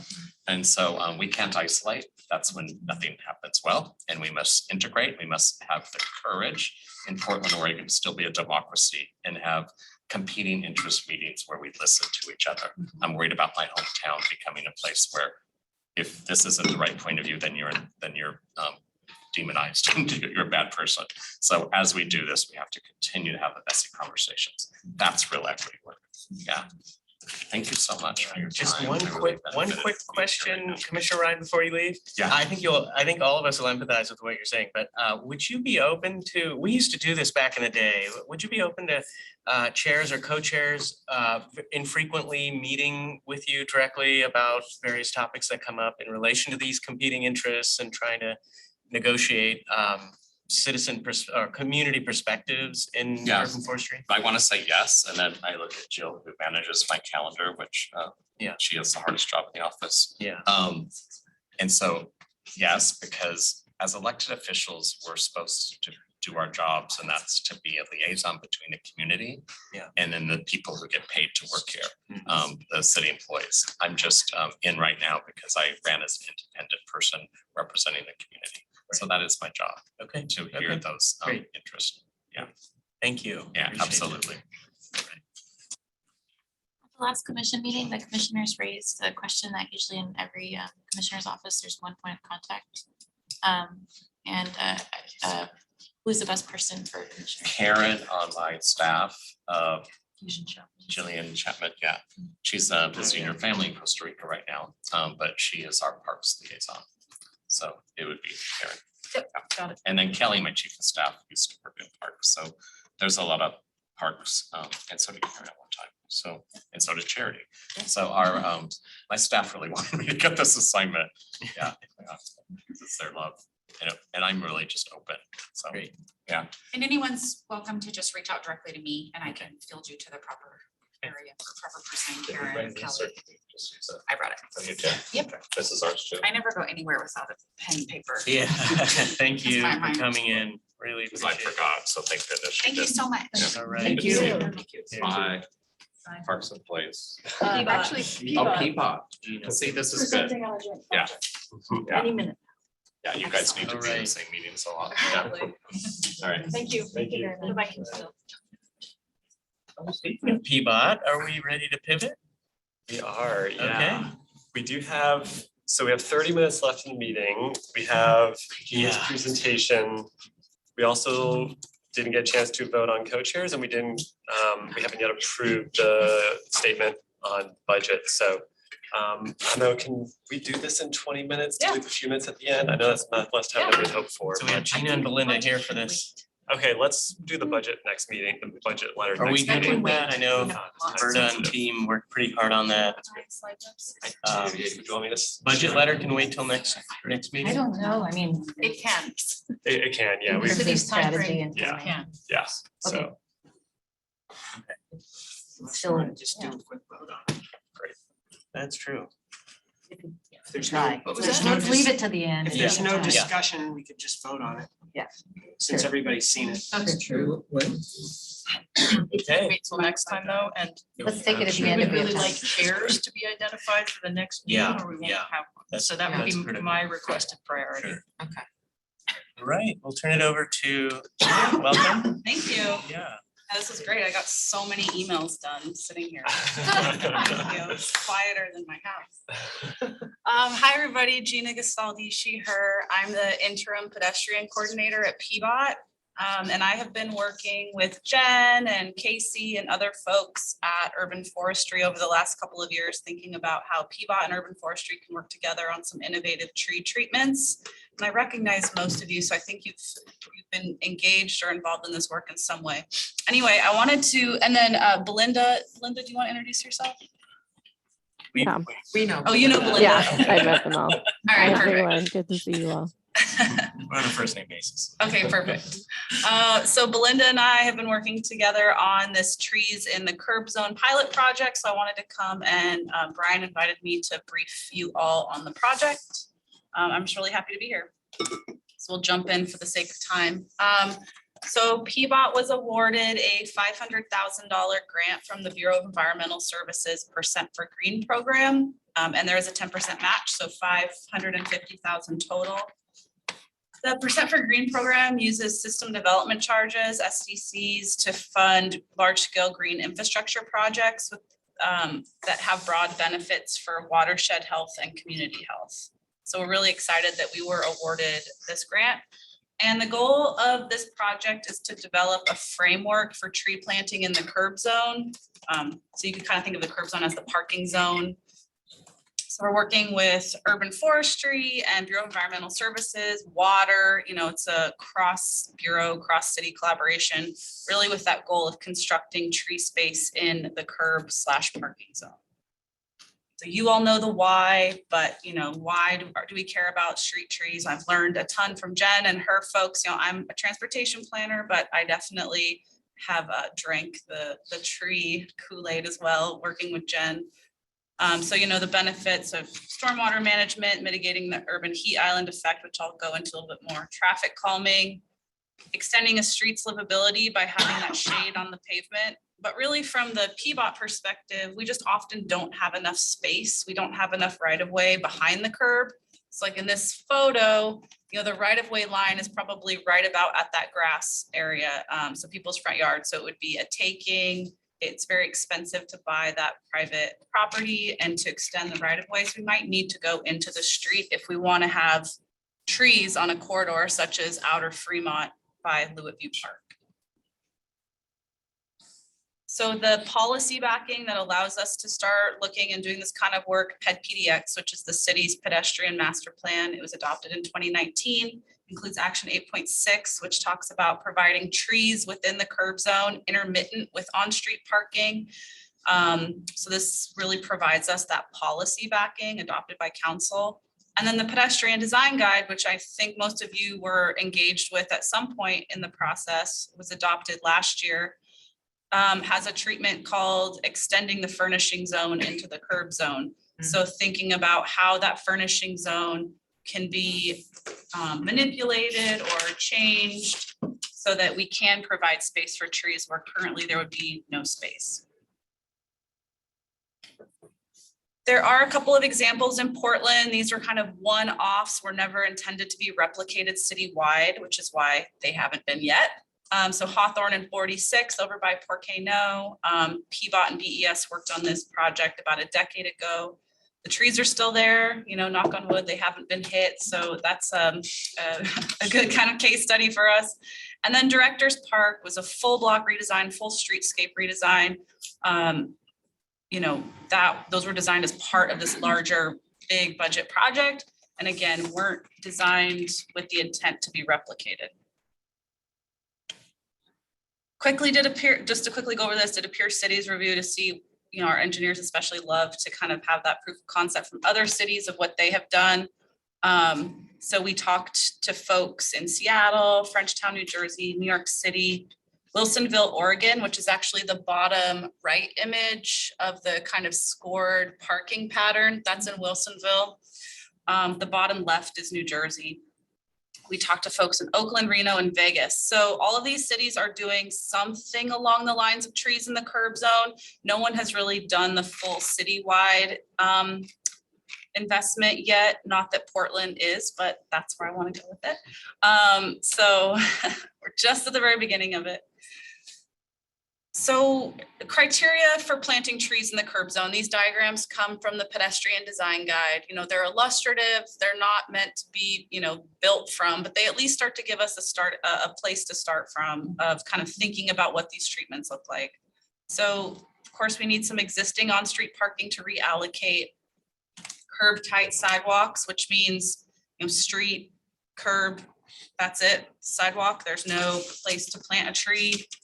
Or maybe a very narrow furnishing zone. Like I live in East Portland and sometimes the furnishing zones might be like a foot wide. We know urban forestry won't plant trees in less than 3 feet. So, you know, just no space for a tree. Because the trees do not survive there. Let's Yes, just be clear. yes, thank you. No, that's a good note to add. I know you know. We need to look at underground utilities, of course, water being the first one that I check as I'm kind of doing this analysis across the city. We don't want to impede an emergency vehicle movement. And then a street can't be on the curb extension policy exemption map, which is just a terrible wonky way of saying streets that we've said we won't build curb extensions on. Maybe there's a future bus priority lane, maybe there's a future protected bike lane. Not to say that these things can't work in tandem, but kind of at a high level, we would need those streets would need extra vetting. And then the urban forestry tree planting standards. I just love this slide because, I mean, you all know this probably, or, you know, you all are versed in this, but when the PED design guide was first adopted, I had people emailing me and calling me, I'm so excited, we're gonna plant trees in the street everywhere. Or people on the flip side, oh no, we're gonna be planting trees in the street everywhere. And I like this graphic because it just shows you all of the different buffers and constraints and things that we need to be aware of in existing conditions that, you know, that create these buffers. So it limits where we're gonna be able to plant the tree. And then looking at the urban heat island and the urban heat index, I really enjoy the graphic on the left, which comes from Professor Shondis's work, that just so quickly and easily shows you that areas with more tree canopy are cooler and areas with less tree canopy are hotter. This is a presentation I've given to neighborhood associations now, to planning groups. And so it's not always such a technical audience. And I think the graphic on the left just really easily shows that point. So for this grant, we wanted to look at places that are higher on the urban heat index and then places that are in kind of that crescent of East Portland, Brentwood, Darlington, where we see, you know, the hottest locations. I think Professor Shondis in the Willamette Week article found that the intersection of 92nd and Woodstock was one of the hottest in the entire city during the heat dome. So running those criteria into a GIS model, we found some kind of interesting themes. I'm just gonna really quickly show you a couple of examples so you can start to see the similarities on these streetscapes. So Holgate, this is just east of I-205, really wide. We've got the buffered bike lane with 3 travel lanes and parking on both sides, very low parking utilization, and no place for trees. And it is just hot, hot, hot out here in the summer. I go to that nursery out here and it is like, oh my God, your feet feel like they're melting. Woodstock at 86th Avenue. Again, there is that furnishing zone, but it's so narrow. No way we're ever going to plant a tree. It's just like sad weeds and this kind of sad bike lane and very low parking utilization. Duke at 75th Avenue. So getting kind of more into that Brentwood Darlington neighborhood. Again, no place for trees, very low parking. So, you know, about 20 streets across the city really jumped out when we filtered all of that analysis. And then there was this interesting cluster in the Brentwood Darlington neighborhood. So looking again at a little bit more zoomed in at the PSU Urban Heat Island data set with these streets in Brentwood Darlington. And it just shows you that kind of heat disparity that that neighborhood is facing. And then wanted to look at the equity matrix and kind of see what that data set showed us. And again, higher equity populations, particularly between 82nd and 92nd on these corridors, and as well as east of I-205. And then being transportation planners, wanted to look at the average daily traffic, which is the ADT, and the 85th percentile speed, just to look at kind of where the speeds and volumes are highest or lowest. As this is a pilot, we wanted to focus on a lower speed, lower volume street. So that brought us to Duke from 72nd to 92nd. Kind of using the efficiencies of existing planning efforts and existing projects. The Brentwood Darlington Multimodal Improvement Project is starting construction this summer. It's going to be building a new neighborhood greenway on Napa Ogden, which also helps to kind of lower the need for that. Not that we're going to touch the bike lane on Duke, but a lot of folks might. There's a new neighborhood greenway parallel to Duke. I'm going to use that instead of the bike lane. I know I would. There's new sidewalk infill to fill the sidewalk gaps on Duke on the south side of the street, which is also where the water line is on Duke. And then sidewalk infill on Flavel. And then there's also a whole kind of district planning study going on right now between PBOT and the Bureau of Planning and Sustainability called Lower Southeast Rising. It's a transportation and land use joint planning effort. And because that effort was already underway, it made a lot of sense to tap into their existing engagement and join their TAC meetings and reach out to folks. They already have a lot of connections, so I wasn't starting from zero in terms of the engagement. And again, I like this map. It really shows, even zoomed in more, the urban heat, this is temperatures and where the cooling centers are. So Duke from 72nd to 92nd is the selected project corridor for this pilot. Doesn't mean that we're not going to do it at other places. This is just where we're starting. We've found, so again, the water line is on the south side of the street, so we're going to be focused on the north side of the street. We found about 44 tree planting locations along the north side of the street. We've done the site visit, and now our PBOT and VES and water folks are all working together to really finalize those individual planting locations, but we'll have those soon. And since we can't offer these trees to folks on the south side, we're going to be offering free yard trees planted for anyone on the south side of the street who would like that. And then also coordinating with Portland Audubon to provide some outreach materials or materials about the backyard habitat program and native planting program. So what exactly is this project doing? It's the site refinement, design, and construction of the tree curb bump outs plus maintenance. I heard a lot about maintenance, and so I was just going to mention that, typically street trees in the furnishing zone would be the responsibility of the adjacent property owner. We just don't think that's really fair to say, we're building this for you and now you get to take care of it. So I'm actually writing an updated standard operating procedure with Linda and an MOU between PBOT and Urban Forestry to say that these are city infrastructure. These are not going to be the responsibility of the adjacent property owner. I've been meeting with the city attorney's office. We're going to take it through code amendment and everything and get this. Yes, I mean, that's from hearing from advocates and folks like you. So, I mean, I think just keep pounding that point because people are hearing you. So I just wanted to let you know about that. We're starting outreach to adjacent property owners. Belinda and I have been working on a cool kind of one-page wire street trees important graphic that we're going to send out to people in advance of the, and we're taking away some of your parking notification letter. So we'll start with the good news, and then parking utilization on Duke at the highest point of the day is 15%. Oh, yeah. So it is low, low, low. I'm sorry, what was the last thing you said? Parking utilization on Duke is about 15% at its highest point from Between 72nd, between 72nd and 92nd, yeah. 72nd to 82nd is a slightly different condition. There is a bike lane, there's a little bit more parking demand, and then 82nd to 92nd, the bike lane drops and it's really low parking demand. We'll be offering to plant yard trees to anyone on the south side of the street that would like one. Of course, we're not going to force them, but if they would like one. And then really the part that I think, you know, those previous examples on Hawthorne and Directors Park, what they didn't do and what we're going to do is to create these design standard drawings and guidance so that this treatment can be applied and replicated. I don't want this, and I don't think anyone wants this to be just a one-off. We really want to get this proof of concept. We want to use this grant money to create the framework and the guidance and the standards so that we can start doing this on as many projects as possible. Are the wire, what side of the street are the wires on? The wires on Duke actually go back and forth a little bit. They start on the north side and then they switch over to the south side. I'm working with Brandon Nam, is the tree inspector on the project.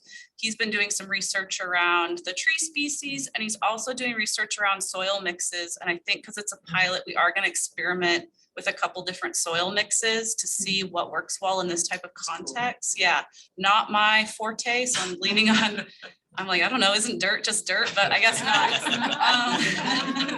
Okay, we got you. We got it. So I gotta drink the dirt Kool-Aid too, I guess, but, and then we'll be working on the tree. And then I guess just because you guys are a technical kind of nerdy bunch too, we're gonna be working on 3 different, what we're calling kind of tree typologies, where it's a single tree planter, a double tree planter, and then even a triple, which I'm really excited about.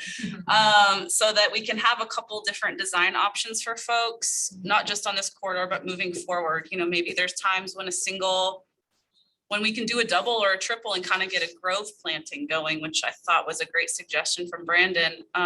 So yeah, some exciting kind of work, a lot of work happening behind the scenes. For our timeline, we're kind of in the second part. We've done the site selection, refinement, and the internal stakeholder coordination. We've had our project team kickoff meeting and we had our design kickoff meeting. So now we're in the technical design refinement phase and outreach with communities. I just sent over all of our kind of copy documents to the graphic design teams, hopefully get some collateral out soon. Going for construction in the fall, winter of this year, so that we're ready for tree planting season in the winter, per Urban Forestry's request. And then project completion and reporting out to BES next spring, summer. So lightning fast for bureaucratic folks, but it's fine. I come from consulting, so we can move fast. So finalizing the corridor design, those kind of individual planting locations. Our engineers are working on the getting us to 30% design set right now, and community engagement. So we're moving quick. We do have a project website, the Trees in the Curb Zone pilot project on portland.gov. And then I'm the PM through construction. So there's my contact information. And yeah, I pretty much just want to do this for the next 20 years. So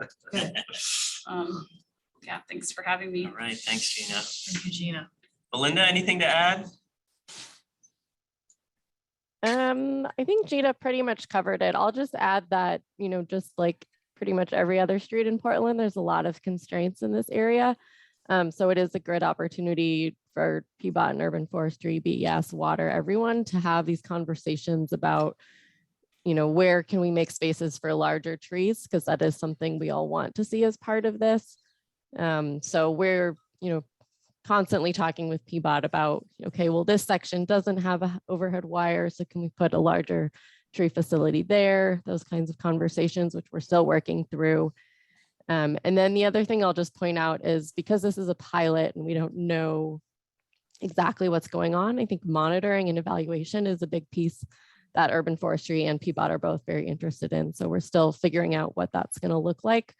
But as we move forward, we'll definitely keep that in mind so that we can see how well this program moves before we launch it in a greater area. All right, thanks, Belinda. Time check, 10 minutes till we close. So just want to make sure there's if there are comments, questions, if you please keep them real brief, we can keep this going and close on time. Adrian. Yeah, fantastic project, commend you. How do you deal with the watering situation in this, type of build? Yeah. Watering? Water, yeah, can you hear me? Yeah, Thanks, Adrian.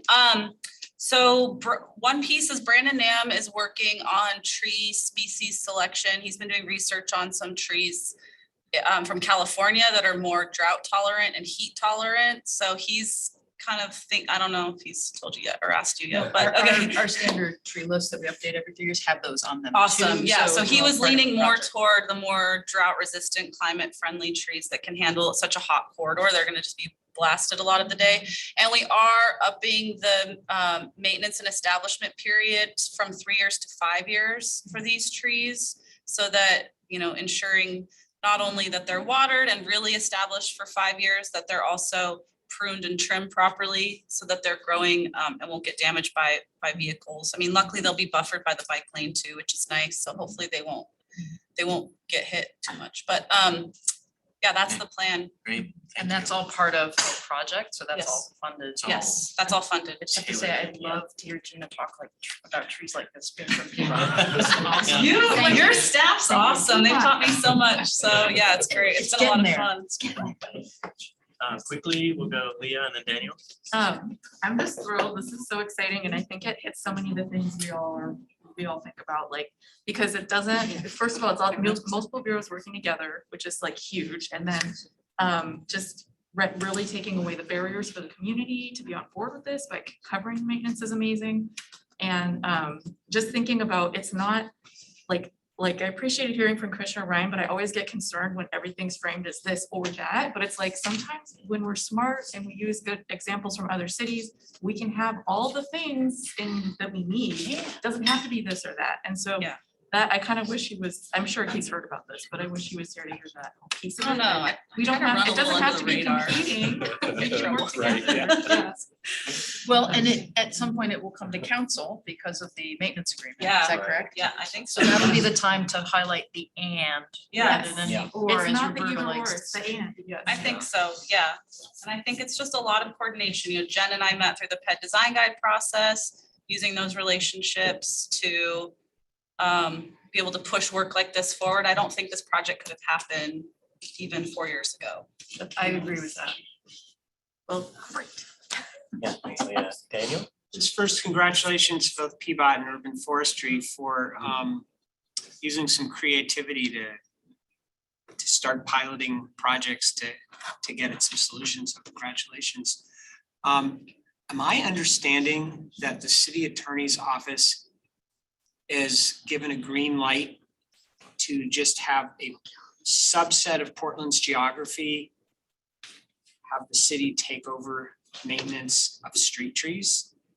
So the code amendment, starting with the standard operating procedure update, and then we'll do the code amendment.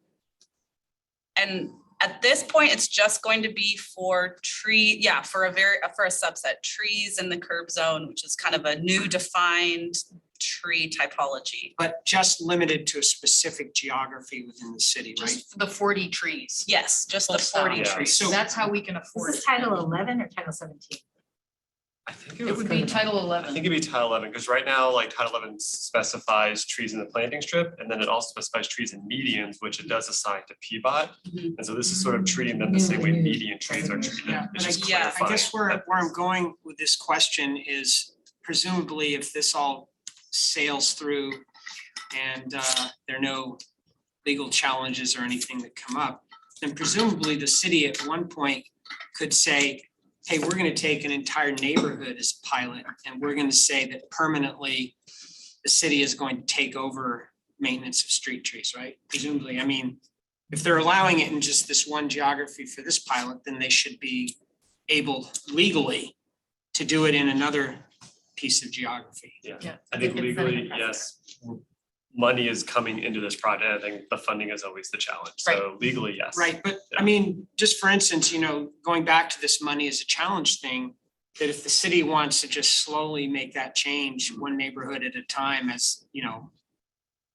then presumably if the city attorney's office is opening the door for this concept, then they could presumably take on more pieces of the city. They could, I don't think the challenge again is the city attorney. They're just making sure it's all legal, right? And council makes the decision. That's why it has to go to council. And again, it's about funding. So if we changed it across a neighborhood and the funding wasn't there, it would fail. Because the trees would not get maintained. And once again, government would be doing the wrong thing. I understand all of that, Jen. I'm just saying that, wow, the city attorney is saying that in principle, they're okay with the city not saying it's all or nothing. That they can just do little pieces of the city, and presumably if that's the case and money really is the issue, then they could start expanding it as money becomes available. They can and they do that. If you think about different overlays and like historic districts and things like that, that is not uncommon in the city.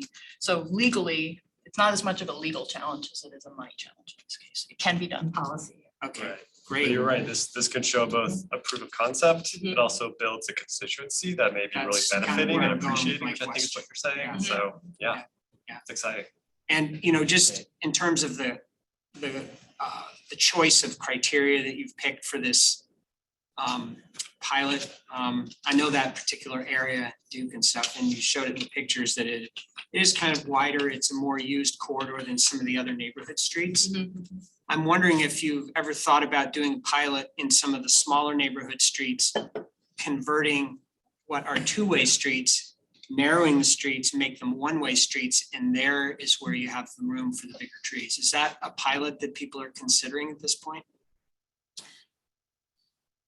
Yes, I have so many ideas like about where this can go that it keeps me up at night, but I just right had to now, throw that one in. yeah. Just keep coming For back. sure. I mean, I think our neighborhood greenways in particular, those are the streets that we're, saying we want people to walk and bike on and that cars should be the guest, which I think, some of them work better than others for the cars to the guest feeling, but I think neighborhood greenways are the perfect place to do this next. I also love the idea of some of our parking protected bike lanes, having kind of parking and tree protected bike lanes like Outer Gleason. I think would be a great candidate for PCEF funding. And then I know the 82nd Avenue team is looking at not this treatment for 82nd, of course, but for the cross streets, the perpendicular streets, how can we narrow those street openings into the neighborhood? And can we do that with trees? So we're definitely all talking and brainstorming and thinking about what comes next. But I think the proof of concept, getting this on the ground, getting some design, using the grant funding to develop those standard drawings and typologies that we can then use. Yeah. All right, Exciting. great. Yeah, thank you. Well, thanks Gina, Yeah. thanks Belinda. This is Thanks, great. You'll get nothing but lifting up this project from us, I hear. So this is very exciting to see and congratulations. Well, thanks It's for your great. research. It was Yeah, a I'm big glad. help in this work and It just. makes my heart skip a beat when I know stuff is actually getting used, so appreciate that. No, I'd really like to do a quick transition. There are two things right now, and I want to ask Commissioner's opinion on this. There's the comment that was public comment that's on the table about what we can do. Where would you like to go with that? And the second is we need to vote for co-chairs for next. And I think we have candidates that are here. So first, public comment. Any response on that by commissioners? Do you want to follow up individually? Do you want to follow up on this in the March meeting? Just want to close this loop so we can move to the next. Bruce? I mean, Yeah. Megan. my is just, I'm really hearing from Victoria, like clearly that it's just a burdensome, unclear process. And so I think wanting to know if that's something that we could, and I know that urban forestry is responsive to that. So thinking about like, are there ways that we can help support around thinking about that experience of someone that's just overwhelmed. And even though I know a lot about trees, I still think I might be overwhelmed in my own personal process with it. So I think that is a huge takeaway, that I'm just hearing that like someone is trying to navigate our city systems and it is entirely overwhelming, let alone the financial burden that is being, like someone's dealing with. So I think that resonates, and it just thinks like, what is the next step for that, let alone for like what Victoria is also experiencing. Would you all be up to tabling this for March then and kind of coming back to it in a potential 10-minute discussion? I think that's the expectation if Okay. it moves forward, there would be a public hearing in March. Right. Okay. Yeah. Okay. Because for the tree to be permitted for removal will require you all to vote for that and council to do that, if indeed that is what Okay. Victoria wants. I want to appreciate you for taking the time out of your day to come talk to us. Yeah. And I know that's a big burden in itself, and I'm sorry that this has been such a challenge. So, I'm sorry you had to wait so long. Usually this is right at the beginning and.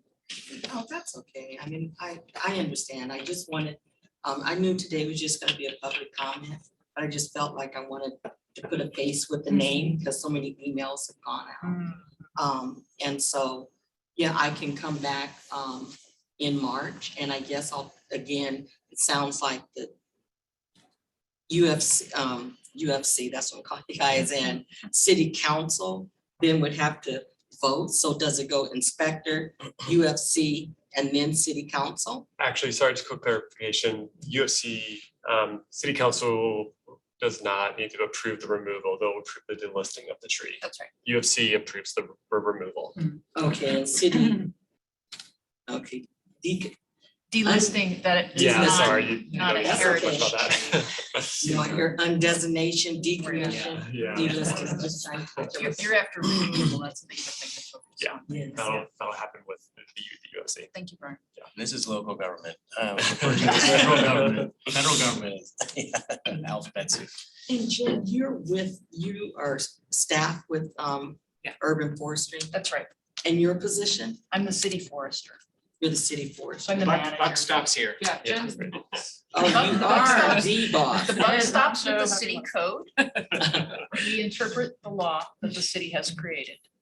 Right. And everyone has a route to challenge our interpretation of that. And one of those is for heritage trees to come to this body.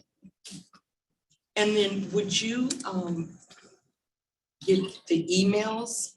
I mean, is it better for you to stay in the loop with this in terms of, I'll follow up with Jesse, okay, but I understand that it's been difficult because there's been a lot of communication. I know you've also been in touch with the Bureau of Development Services staff who, unfortunately, I think that makes it more confusing because they don't have a role in this really. But I will follow up with Jesse this week, or I'm sorry, I'll have to do it next week, to find out where things are at. But and my role with BDS is their small empowerment program, right, yeah. yeah. With the tree part, this is just how the city is organized. So government regulations again, the tree part falls to us and they do the development and the empowerment part. Right. Yeah. And it's just trying to develop around the issues with the tree. That's right. So it's sort of like two separate entities that have to work together. That's right. Yeah. Yes. All right, thanks, Thank you. Victoria. Victoria. Ivory, I see your hand up. Is it a quick comment, question? Yeah, I decided to put it in the chat box. Two questions that I would like to bring up for the March meeting, since we're going to kind of table this topic for March. And it's surrounding access to the process for homeowners. We all are more familiar with the process, but do we have this information communicated in layman's terms somewhere that's readily available to the homeowners? And if not, how can we create that? And I'll finish typing up my second question, but yeah, that's it. Thanks, Ivory. Thanks, Ivory. All right. Full day. Phew, I'm tired. I'm ready for a nap. We're not done. We're not done because this is a very exciting moment too, because we have to vote for next co-chairs. And my understanding is that we have two candidates who have stepped forward for this position. And I don't know if there's candidate remarks if we want to have any statements being made, but certainly I'd like us to be able to vote sooner than later. So if there are any, Adrian and Roberta are both in the position of being co-chairs for the coming, for the next round. And so I'd like to just check with Adrian and Roberta, is that true? To hear it from you, so you don't hear, and you don't hear it from me.